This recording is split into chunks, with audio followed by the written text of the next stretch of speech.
Hello students, so this is our fourth video on directing chapter. हम लोगों ने last video में Maslow की थ्योरी पढ़ी थी, 5 तरह के फिजियोलॉजिकल नीड्स के बारे में पढ़ा था। जिन्होंने नहीं देखा वो जाकर देख लीजिए। आज हम लोग पढ़ेंगे कि मोटिवेशन करने के लिए कौन कौन से मोटिवेटर्स होते हैं। 2 तरह के मोटिवेटर्स होते हैं, एक तो financially which can be express in the monetary terms. Monetary का मतलब क्या होता है, जिसको हम लोग पैसों में, मनी में क्या कर सकते हैं, मेज़र कर सकते हैं बच्चों। ठीक है, इसको हम लोग फाइनेंशियल इंसेंटिव्स भी बोलते हैं। ध्यान से समझना, क्या बोलते हैं सर, फाइनेंशियल इंसेंटिव्स भी बोलते हैं। ये ऐसे इंसेंटिव्स होते हैं जो मॉनेटरी टर्म्स यानी पैसों में जिनको मेज़र किया जा सकता है। ध्यान से समझना। इसमें सबसे पहला जो इंसेंटिव है बच्चों वो होता है पे एंड अलाउंसेस। आप किसी भी जगह काम करोगे तो आप तभी काम करोगे जब आपको अच्छा पे मिलेगा, अच्छा अमाउंट मिलेगा, रेगुलर इंक्रीमेंट मिलेगा। किसी कंपनी में आपने काम किया और वहाँ पर आपको फॉर एग्जांपल 4 लाख रुपए मिलते हैं, तो नेक्स्ट ईयर आप क्या एक्सपेक्ट करोगे, यार कम से कम इस साल तो मुझे एटलीस्ट 5 लाख रुपए तो दे, कम से कम 4 लाख से तो ज़्यादा दे। तो उससे क्या होता है, मोटिवेशन मिलता है। पैसा पैसा पैसे देख कर तो इंसान का दिमाग खराब हो जाता है। तो पेयर अनाउंसेस में क्या आता है सर, रेगुलर इंक्रीमेंट पे ध्यान दिया जाता है। ये देखो हाईलाइट करते जा रहा हूँ, किस पे, रेगुलर इंक्रीमेंट में। हर साल सैलरी क्या होती जाए सर, बढ़ती जाए एवरी ईयर। हर साल सैलरी क्या होती जाए सर, बढ़ती जाए, सैलरी इंक्रीज होती जाए। जितनी ज़्यादा सैलरी इंक्रीज होगी बच्चों, उतना तुम्हारा परफॉर्मेंस भी क्या होगा, बेस्ट होगा। उतना तुम्हारा परफॉर्मेंस क्या होगा, बेस्ट होगा। ठीक है, आगे। Your second incentive is profit sharing. पहला कौन सा था, पे एंड अलाउंसेस। सेकेंड वाले को क्या बोलते हैं, प्रॉफिट शेयरिंग। आप अकाउंट्स में पार्टनरशिप पढ़ते हो, उसमें प्रॉफिट शेयरिंग आता है, रेशियो की नहीं आता, सब में बांट दो। तो एक्चुअल में क्या होता है बच्चों, ध्यान समझना, कंपनी एक फिक्स परसेंटेज फिक्स कर देती है। कंपनी एक परसेंटेज क्या कर देती है, फिक्स कर देती है कि तेरे को इतना परसेंटेज प्रॉफिट में से मिलेगा, है ना। तो बच्चों फिक्स परसेंटेज कर देती है प्रॉफिट का। अब मान लो फॉर एग्जांपल के तौर पर कंपनी ने 10 लाख का प्रॉफिट कमाया और कंपनी ने बोला एम्प्लॉय को कि 10 लाख का आपको 2% मिलेगा। ठीक है ना, 10 लाख का कितना परसेंट मिलेगा, 2%। अब मान लो प्रॉफिट 10 लाख है, 20 लाख भी हो सकता है, 30 लाख भी हो सकता है, कितना भी हो सकता है। ठीक है ना। तो जैसे जैसे प्रॉफिट बढ़ता जाएगा, इफ प्रॉफिट एक्सीड, प्रॉफिट बढ़ता जा रहा है, तो वो जो एक्स्ट्रा प्रॉफिट में जो शेयर है वो किनको मिलेगा सर, एम्प्लॉयज़ को। यानी अगर आज 10 लाख का प्रॉफिट है तो उस हिसाब से परसेंटेज मिलेगी, परसेंटेज इज द फिक्स। अगर अगर प्रॉफिट बढ़ जाता है तो सर प्रॉफिट शेयरिंग भी ज़्यादा बढ़ जाएगा, और वो जो सरप्लस होगा, सरप्लस का मतलब क्या होता है, extra. Surplus means what, extra जो है वो डिस्ट्रीब्यूट कर दिया जाएगा सर, किसको, एम्प्लॉयज़ को डिस्ट्रीब्यूट कर दिया जाएगा। सिंपल सी बात है। So this is profit sharing. जितना प्रॉफिट है उस हिसाब से एक परसेंटेज फिक्स कर दो, सिंपल सी बात है। प्रॉफिट बढ़ेगा तो शेयरिंग भी क्या होती जाएगी, एम्प्लॉयज़ को ज़्यादा होगी। नेक्स्ट इज योर को पार्टनरशिप, स्टॉक ऑप्शन भी बोलते हैं। तो इसमें सिंपल सा लॉजिक बच्चों क्या है, इसका लॉजिक ये है कि जब कंपनी शेयर्स प्रोवाइड करती है, क्या प्रोवाइड करती है, शेयर्स प्रोवाइड करती है, एट विच price, eight reasonable price. Eight विच प्राइस, एट रीजनेबल प्राइस। किसको, एम्प्लॉयज़ को। किसको प्रोवाइड करती है, लिख देता हूँ यहाँ पर मैं, क्योंकि ये सारे जो इंसेंटिव्स है ना, किसके लिए, एम्प्लॉयज़ के लिए। आ रही बात समझ में, ठीक है ना, किसके लिए, एम्प्लॉयज़ के लिए। तो ये एक तरह की ओनरशिप दी जाती है एम्प्लॉयज़ को। प्रॉफिट शेयरिंग में अच्छी है, पे एंड अलाउंसेस भी दे दिया, लेकिन बहुत सारे एम्प्लॉयज़ को फील होता है यार कि एक ओनरशिप वाले फील आना चाहिए, एक मोटिवेशन आना चाहिए। एम्प्लॉयज़ को लगता है हम तो नौकर है, लेकिन बहुत सारे एम्प्लॉयज़ को ये फील करवाती है कंपनी की तुम भी कंपनी के एक ओनर हो, तो उनको को पार्टनरशिप स्टॉक ऑप्शन दे देती है। क्या होता है ये, जब शेयर्स को प्रोवाइड किया जाता है एम्प्लॉयज़ को एट अ रीजनेबल प्राइस, तो ये भी एक तरीके की काइंड ऑफ ओनरशिप होती है। सिंपल सिंपल, ठीक है। ध्यान दो बेटा। नेक्स्ट नेक्स्ट है आपका बोनस। क्या है, बोनस। बोनस का मतलब तो सब लोग जानते हैं, है ना। इस नाम को सुन के ही एम्प्लॉयज़ को इतना मोटिवेशन मिल जाता है कि जो काम वो नहीं कर सकते ना वो भी करना स्टार्ट करेंगे। कितना अच्छा वर्ड है बोनस, ठीक है ना। तो बोनस आपको फ्री ट्रिप्स में मिलता है, पहले ध्यान देना, फ्री ट्रिप्स मिल गई, कंपनी ने आपको दे दिया, आपको गोल्ड दे दिया, सोना है, हो सकता है कि हो सकता है, कोई बड़ी बात नहीं है। जब एम्प्लॉयज़, ध्यान से समझो, जब एम्प्लॉयज़ किसी टारगेट को रीच कर लेते हैं, यानी किसी टारगेट को अचीव कर लेते हैं, देन कंपनी उसको एक्स्ट्रा पे करती है। क्या करती है सर? उनको एक्स्ट्रा पे करती है। तो this is what bonus, simple सी बात है, ठीक है। उसके बाद आता है कमीशन। नाम से समझ में आ रहा होगा कमीशन। जनरली ये सेल्समैन को दिया जाता है। जो भी कंपनी के सेल्समैन होते हैं, जो कंपनी के ब्याह पर चीज़ों को सेल करते हैं, समझ में आ रही बात, तो उनको दिया जाता है। अगर वो एक पर्टिकुलर सेल्स के बाद मतलब एक पर्टिकुलर एक्स्ट्रा सेल कर देते हैं, ठीक है ना, उनको हर महीने बेसिक सैलरी तो मिलेगी, प्लस अगर वो एक्स्ट्रा सेल कर देते हैं या उनका जो वॉल्यूम होता है, वॉल्यूम का मतलब जो सेल टारगेट होता है वो अचीव कर लेते हैं, तो उनके ऊपर उनको एक्स्ट्रा क्या मिलता है सर? कमीशन मिलती है। क्या मिलती है? कमीशन मिलती है। ये कॉल सेंटर्स में भी बहुत ज़्यादा होता है कि आपको बेसिक सैलरी तो हर महीने मिलेगी, साथ में आप जितना कस्टमर को क्या कहते हैं, कन्विंस करोगे या उनको अपने सॉफ्टवेयर सेल्स करोगे तो आपको ऊपर से कमीशन भी मिलेगी। सो क्या लिखा हुआ है सर? बेसिक सैलरी मिलती है और साथ में क्या मिलती है सर? कमीशन भी मिलती है। Is that clear? देन होता है आपका बेटा नेक्स्ट है प्रोडक्टिविटी लिंक्ड। प्रोडक्टिविटी क्या लिखा हुआ है? Linked productivity directly with wage. ये क्या चीज़ है बच्चों? उसका नाम है productivity linked with wage incentives. बोलोगे ये क्या है? स्कीम है एक तरीके से जिसके थ्रू एम्प्लॉयज़ को बेनिफिट दिया जाता है। ये आप लोगों ने सेकंड चैप्टर पढ़ा था, यस सर। फेयोल और टेलर के बारे में पढ़ा था, यस सर। टेलर की टेक्निक्स पढ़ी थी, यस सर। उस टेक्निक एक थी ना डिफरेंशियल पीस वे सिस्टम, उसकी तरह ही है। मैं ज़्यादा से इसको एक्सप्लेन नहीं करूँगा क्योंकि उसकी तरह ही है, ज़्यादा दिमाग लगाना ही नहीं है। देन आपका जो नेक्स्ट है वो होते हैं रिटायरमेंट बेनिफिट्स। रिटायरमेंट बेनिफिट्स क्या होते हैं सर? रिटायरमेंट बेनिफिट्स, जब आप रिटायर हो आपको पेंशन मिल रही है, आपको प्रोविडेंट फंड मिल रहे हैं। प्रोविडेंट फंड यानी जब आप रिटायर होंगे तो कंपनी आपको क्या देती है सर? पैसा देती है विद इंटरेस्ट। एक फंड होता है जिसमें आपका पैसा इकट्ठा होता है, जितने सालों के लिए आप काम करोगे उसका कुछ पार्ट परसेंटेज इस फंड में डाला जाता है। और मान लो आपने 10 साल 15 साल 20 साल आपने काम किया उस ऑर्गेनाइजेशन में, देन आपके जो भी क्या कहते हैं after 20 years when you retire, तो आपको अमाउंट दिया जाता है विद इंटरेस्ट। तो ये रिटायरमेंट बेनिफिट्स होते हैं। ये भी एक तरीके से मोटिवेशन मिलता है इनसे भी। और एक होते हैं sir perquisites. Now what is this perquisites? Sorry, perquisites, इसका मतलब क्या होता है? आपके बच्चों के लिए एजुकेशन फैसिलिटीज़, कंपनी आपके बच्चों के लिए एजुकेशन फैसिलिटीज़ दे रही है, या फिर है ना, या आपको हाउस फैसिलिटीज़ मिल रही है, तो इसको बोलते हैं extra facilities provided by the company to their respective employees. तो उसको क्या बोलते हैं? Perquisites. Perquisites. Is that clear?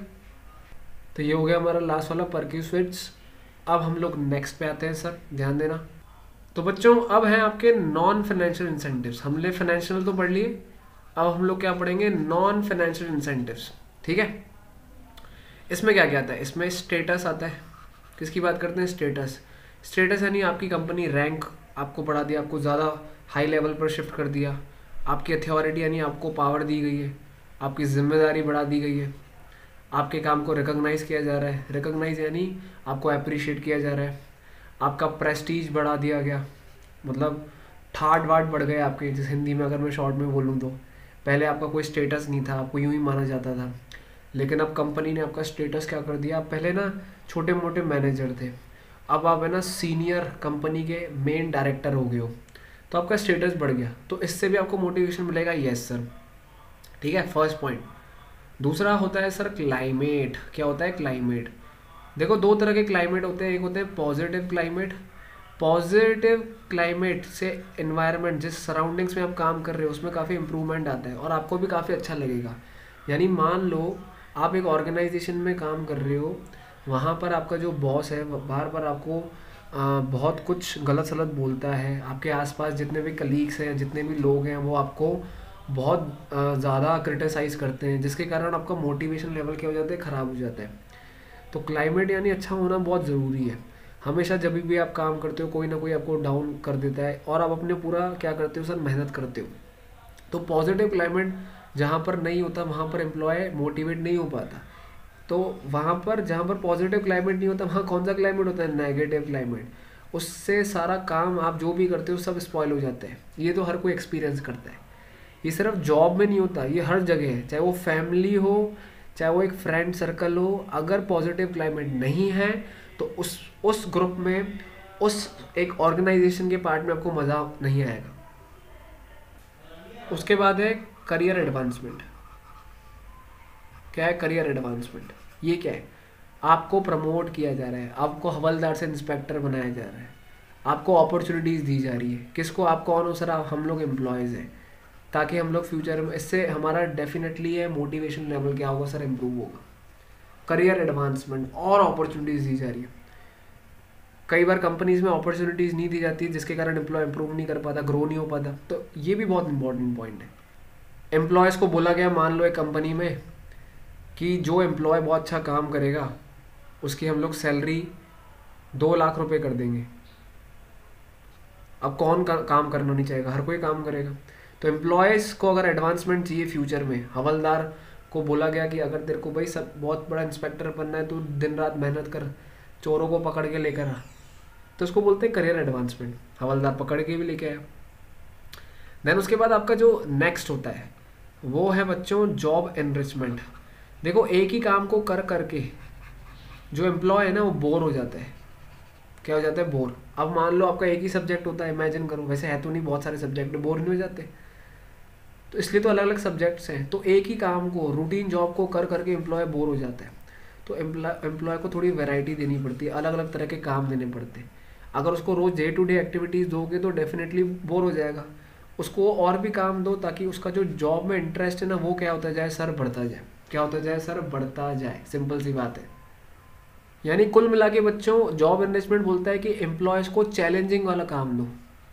एक बात बताओ, तुम लोग अगर आज तुम लोग सीए बन गए, फ्यूचर में तुम्हें कंपनी सिंपल काम दे रही है, ठीक है, तुम्हें मज़ा ही नहीं आएगा। क्यों? क्योंकि तुम सीए हो यार। सीए के हिसाब से अगर सीए का काम नहीं दिया जाए तो क्या सीए को मज़ा आएगा? नहीं। तो जिस पोस्ट पे आप हो उसके अकॉर्डिंग आपको काम देना ज़रूरी है, नहीं तो आपको मज़ा नहीं आएगा, बोर हो जाओगे। सीए को ऑडिट दो, सीए को पूरी अकाउंटिंग दो, तब जाकर उसको मज़ा आएगा। तो उसको बोलते हैं जॉब एनरिचमेंट। जो चीज़ डिज़र्व करते हो वैसा काम। आ रही बात समझ में? उसके बाद होता है एम्प्लॉयज़ रिकॉग्निशन। एम्प्लॉयज़ रिकॉग्निशन यानी सुपीरियर जब अपने एम्प्लॉयज़ को अप्रिशिएट करता है, उनको शाबाशी देता है अगर वो अच्छा काम करते हैं। जैसे बहुत बड़े बड़े ऑर्गेनाइजेशन क्या करते हैं, अपने एम्प्लॉयज़ को है ना रिवॉर्ड देते हैं, उनको बेनिफिट्स देते हैं, क्योंकि एम्प्लॉयज़ ने अच्छा काम किया है। इसको बोलते हैं रिकॉग्नाइजेशन। रिकॉग्निशन यानी जब आप अपने एम्प्लॉयज़ के काम को अप्रिशिएट करते हो, पहचानते हो कि यार वाकई में इसने काम किया है। Is that clear? उसको बोलते हैं एम्प्लॉयज़ रिकॉग्निशन। बहुत सारी कंपनीज है ना बड़े बड़े प्रोग्राम्स रखती है, अपने एम्प्लॉयज़ को अवार्ड देती है वहाँ पर, और वहाँ पर सबके सामने तारीफ़ करती है कि भैया this particular person belongs to this department, इसने इस साल ये काम किया है। और उससे एम्प्लॉय मोटिवेट फील करता है। क्या करता है? मोटिवेट फील करता है। मेडल मिलता है, मेडल, उसको बोलते हैं एम्प्लॉय रिकॉग्निशन। उसके बाद 3 और है सर। एक तो है जॉब सिक्योरिटी, ये मैं आपको डिटेल में भी समझा दूंगा। जॉब सिक्योरिटी यानी आप जिस भी कंपनी में काम कर रहे हो वहाँ पर आपका जॉब सिक्योर होना चाहिए। ऐसे नहीं कि आपको वहाँ पर हटा दिया जा रहा है ऐसे ही बिना बोल के। जॉब सिक्योरिटी का मतलब ये भी होता है कि आपकी इनकम अच्छी है, आपको अच्छा बेनिफिट दिया जा रहा है। अल्टीमेटली आप जिस भी ऑर्गेनाइजेशन में काम कर रहे हो उसमें स्टेबिलिटी है, उसको जॉब सिक्योरिटी बोलते हैं। स्टेबिलिटी यानी स्टेबिलिटी, स्थिर रहना है, स्थिर, ताकि आपको बार बार निकाला नहीं जाए। जहाँ पर काम करो अच्छी तरह से काम करो। देन आता है एम्प्लॉय पार्टिसिपेशन। कोई भी बड़े बड़े डिसीजंस हैं, कंपनी की मीटिंग्स है, तो वहाँ पर एम्प्लॉय को पार्टिसिपेट करने का मौका दिया जाए, वहाँ पर एम्प्लॉय का सजेशन सुना जाए। जैसे मैंने एक फेल का प्रिंसिपल बताया था, प्रिंसिपल ऑफ इनिशिएटिव। क्या था प्रिंसिपल ऑफ इनिशिएटिव? कि अगर कोई सबऑर्डिनेट या अगर कोई एम्प्लॉय अपने सुपीरियर को कोई सजेशन देता है तो डेफिनेटली उस एम्प्लॉयर को सुनना चाहिए, सुपीरियर को सुनना चाहिए। और लास्ट है एम्प्लॉय एम्पावरमेंट। क्या लिखा हुआ है? Employ empowerment. इसको शॉर्ट में मैं आपको बताऊँ क्या लिख सकते हैं, इसको डिसेंट्रलाइजेशन बोल सकते हैं। यानी एम्प्लॉयज़ को डिसीजन मेकिंग पावर देना ताकि उनका कॉन्फिडेंस क्या हो, बूस्टअप हो। ये कहाँ पढ़ा था हम लोगों ने? ये पढ़ा था सर हम लोगों ने ऑर्गेनाइजिंग वाले चैप्टर में। कौन से वाले चैप्टर में? ऑर्गेनाइजिंग वाले चैप्टर में। Is that clear? डिसेंट्रलाइजेशन। तो ये हो गया आपके फाइनेंशियल और नॉन फाइनेंशियल इंसेंटिव्स। कोई डाउट हो तो आप बिल्कुल पूछ सकते हो। तो ये रहा बेटा आपके financial incentives and non financial incentives. सबसे पहले क्या बताया मैंने आपको? पे एंड अलाउंसेस।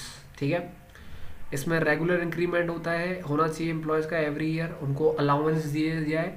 अलाउंसेस का मतलब क्या होता है? एक्स्ट्रा पैसा, extra amount given by an organisation. और इससे क्या होता है सर? फायदा मिलता है। अलाउंसेस यानी extra benefit other than salary. कुछ ऑर्गेनाइजेशन में हाइक एंड अलाउंसेस दिया जाता है सर, जितना एम्प्लॉय परफॉर्म करेगा उतना ज़्यादा अलाउंसेस दिया जाएगा।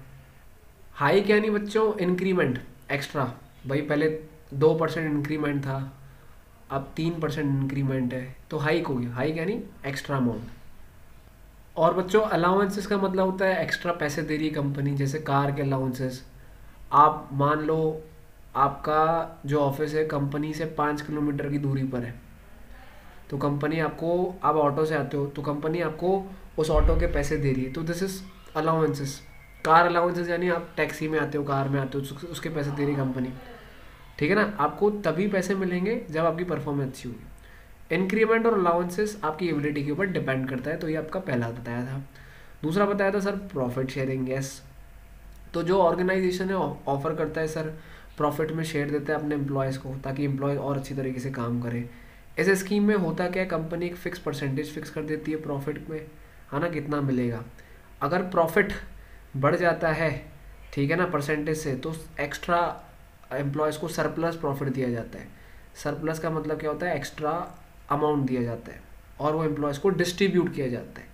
इससे एम्प्लॉयज़ को इनकरेजमेंट मिलता है जिसके बेसिस पर वो और अच्छी तरीके से काम करे और ज़्यादा से ज़्यादा शेयर ले प्रॉफिट में।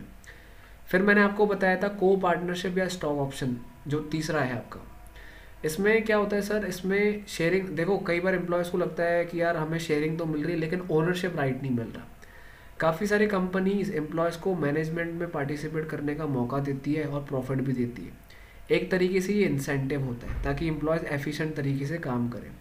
को पार्टनरशिप में क्या होता है सर? शेयर्स इशू किए जाते हैं एक फिक्स्ड टारगेट पे, कि अगर कोई एम्प्लॉय ये टारगेट कर लेगा तो उसको हम लोग क्या देंगे? शेयर देंगे, और मार्केट प्राइसेस कम रेट में मिलते हैं, मैंने बताया था आपको। फिर मैंने आपको क्या बताया सर? बोनस। बोनस एक एक्स्ट्रा रिवॉर्ड होता है, एम्प्लॉयज़ को दिया जाता है उनकी परफॉर्मेंस के लिए। तो कोई एम्प्लॉय अगर टारगेट रीच कर लेता है तो उनको बोनस दिया जाता है। तो बोनस फ्री ट्रिप्स में दिया जाता है ना, फॉरेन कंट्रीज़। गोल्ड दिया गया, गोल्ड, है ना, ठीक है ना, तो ये गोल्ड पे किया जाता है एक तरीके से। और ये कब किया जाता है सर? दिवाली के टाइम पे, क्रिसमस के टाइम पे, बोनस, न्यू ईयर के टाइम पे वगैरह वगैरह। फिर बताया था कमीशन। कमीशन भी एक इंसेंटिव होता है जो एम्प्लॉय को दिया जाता है, सेल्स डिपार्टमेंट में ज़्यादा होता है। इसमें सेल्स पर्सन को बेसिक सैलरी और कमीशन मिलती है, और जो इनकम होती है सेल्स पर्सन की वो लिंक्ड होती है जो भी वो एफर्ट्स लगाता है। फिर इसमें 6 वाली स्कीम का नाम था productivity linked with wage incentives. ये वही है सर जो आपने डिफरेंशियल पीस वेज सिस्टम पढ़ा था, टेलर की टेक्निक। जो जितना अच्छा काम करेगा उसको ज़्यादा सैलरी मिलेगी, जो कम काम करेगा उसको कम हिसाब से बेनिफिट दिए जाएंगे। फिर होता है रिटायरमेंट बेनिफिट्स। कुछ ऑर्गेनाइजेशन को रिटायरमेंट बेनिफिट्स मिलते हैं जैसे पेंशन, प्रोविडेंट फंड, ताकि उनको मोटिवेशन मिले। ग्रेजुइटी क्या होता है? ये भी एक तरीके का पेंशन होता है। जब आप रिटायर होते हो तो आपको इकट्ठा सारा अमाउंट दे दिया जाता है। और ये जो बेनिफिट्स होते हैं ओवर होते हैं और सैलरी के अबव होते हैं। और ये जो एक्स्ट्रा बेनिफिट्स होते हैं ये एम्प्लॉयज़ की परफॉर्मेंस से जुड़े होते हैं। सारी जितने इंसेंटिव है एम्प्लॉय की परफॉर्मेंस से जुड़ा हुआ है। फिर ये होता है पर्क्स, फ्रिंज बेनिफिट पर कोई साइट्स मैंने जो बताया था आपको, ये स्पेशल बेनिफिट्स होता है। आपको मेडिकल फैसिलिटीज़ मिलती है, आपके बच्चों के लिए फ्री एजुकेशन देती है कंपनी, हाउसिंग देती है, प्रोवाइड करती है। ये बेनिफिट सैलरी के अबव होता है और ये भी एम्प्लॉयज़ की परफॉर्मेंस के ऊपर डिपेंडेंट है। फिर मैंने आपको बताया था non monetary non financial incentives. पैसे के अलावा और कौन कौन सी चीज़ें होती है? सबसे पहले स्टेटस, फिर क्लाइमेट, बताया था, ध्यान से समझना। इसमें स्टेटस में रैंक, अथॉरिटी, रिस्पॉन्सिबिलिटी के बारे में होता है, रिकग्निशन देती है कंपनी, प्रेस्टीज और आपका मान सम्मान बढ़ाती है, आपका स्टेटस बढ़ाती है, आपका रैंक बढ़ाती है ऑर्गेनाइजेशन में। तो मैनेजर को मोटिवेट फील होता है, उसके एस्टीम मैंने कल बताया था लास्ट वीडियो में कि सेल्फ रिस्पेक्ट बढ़ता है सर, उसकी सेल्फ एक्चुअलाइजेशन नीड्स, यानी जिस चीज़ के लिए वो कंपनी में आया था वो चीज़ उसको मिल रही है। ठीक है।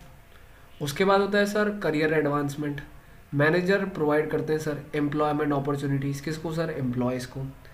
वेन एवर देयर, ध्यान से समझना, सॉरी बच्चों क्लाइमेट में स्किप हो गया, पहले क्लाइमेट को क्लियर करते थे।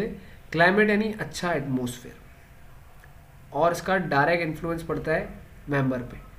दो तरह के क्लाइमेट होते हैं, एक तो पॉजिटिव एक नेगेटिव। पॉजिटिव जितना हो अच्छा होगा उतना एम्प्लॉय मोटिवेट फील करते हैं, नेगेटिव सारा स्पॉइल कर देता है सर।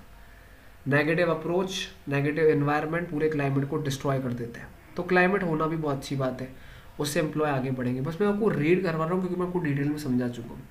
फिर होता है करियर एडवांसमेंट, आपको प्रमोशन दिया जा रहा है जिसके बेसिस पर तो एम्प्लॉयज़ अपने स्किल्स एफिशिएंसी बढ़ाते हैं, क्योंकि उनको फ्यूचर में, मैंने बताया ना, अगर आपको हवलदार से इंस्पेक्टर बनना है तो आपको अच्छा काम करना पड़ेगा, तो लोग करते ही, तो उसको करियर एडवांसमेंट बोलते हैं। फिर होता है जॉब एनरिचमेंट, एम्प्लॉयज़ बोर हो चुके हैं रूटीन जॉब करके, they enjoy doing job which offer them variety and opportunity to show their skills. तो एम्प्लॉयज़ को चैलेंजिंग काम दिया जाता है, ऑटोनॉमी दी जाती है, आज़ादी दी जाती है, जिसके बेसिस पर उनको थोड़ा सेटिस्फेक्शन मिल जाता है, उनको थोड़ा मोटिवेटिंग मिल जाता है, थोड़ा उनका काम इंटरेस्टिंग हो जाता है, उनको चैलेंज दिया जाता है कि ये करके बताओ, जिससे उनका इंटरेस्ट बढ़ जाए। एक तो रिकॉग्निशन, रिकग्निशन का मतलब स्पेशल रिगार्ड, रिस्पेक्ट, अवार्ड देना एम्प्लॉयज़ को, जो मैंने आपको बताया अवार्ड देना। When ever the good efforts और द पॉजिटिव एटीट्यूड शो करते हैं कौन सर, सबऑर्डिनेट्स यानी एम्प्लॉयज़। तो सुपीरियर उनको अप्रिशिएट करता है पब्लिक में, सबके सामने कि इसने अच्छा काम किया। अगर वो गलत काम करेंगे तो सबके सामने सर उनको, सबके सामने नहीं, प्राइवेट में उस एम्प्लॉय को समझाएंगे कि भैया इस तरीके से काम कर, तो उसको एम्प्लॉय रिकग्निशन बोलते हैं। फिर बताया था जॉब सिक्योरिटी।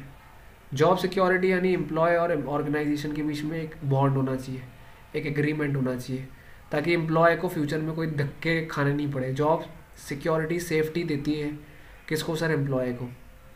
आ रही बात समझ में। देखो कोई भी एम्प्लॉय ढंग से काम नहीं करेगा, स्पेशली गवर्नमेंट एम्प्लॉय, अगर उनको डर है कि फ्यूचर में उनकी जॉब जा सकती है, तो जॉब सिक्योरिटी होना चाहिए, अग्रीमेंट होना चाहिए, उस अग्रीमेंट के अंदर लिखा होना चाहिए कि एम्प्लॉयज़ को कितने टाइम तक काम दिया जाएगा और ऐसे बेमतलब नहीं निकाला जाएगा। फिर होता है एम्प्लॉय पार्टिसिपेशन। इसका मतलब क्या होता है, एम्प्लॉयज़ को डिसीजन मेकिंग में पार्टिसिपेट करवा दो, employee follow the decision more sincerely, यानी अगर एम्प्लॉयज़ को कंसल्ट करोगे, उससे पूछोगे, इनिशिएटिव वाला प्रिंसिपल, तो डेफिनेटली उनको काफ़ी मोटिवेशन मिलेगा। एट्थ है एम्प्लॉय एम्पावरमेंट। इसका मतलब क्या होता है, फ्रीडम देना अपने सबऑर्डिनेट्स को, डिसेंट्रलाइजेशन करना, है ना, ताकि उनमें कॉन्फिडेंस हो और वो अपना पॉजिटिव स्किल्स यूज़ करेंगे, जॉब को परफॉर्म करेंगे अगर उनको फ्रीडम दी जाएगी। एम्पावरमेंट यानी ज़्यादा पावर देना, इन शॉर्ट डिसेंट्रलाइजेशन। ठीक है बच्चों, तो this ends our 4th video on directing. तो इसके बाद कोई भी डाउट हो तो please WhatsApp, please subscribe the channel and please like the video. Bye.